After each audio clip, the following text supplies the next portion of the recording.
హైదరాబాద్ పాత బస్తీ Hussaini Alam police station పరిధిలోని సిటీ కాలేజీ దగ్గర రాక్ పైథాన్ కనిపించింది. ఈ పామును జంతు సంరక్షణ కార్యకర్త సయ్యద్ తాకి అలీ రిజ్వీ బంధించారు.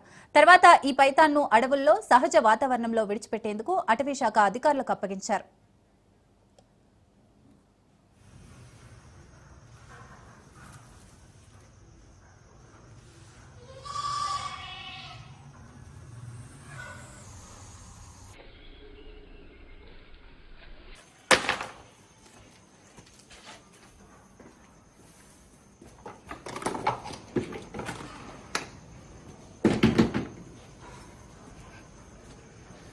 अलर्ट जा रहा हूँ।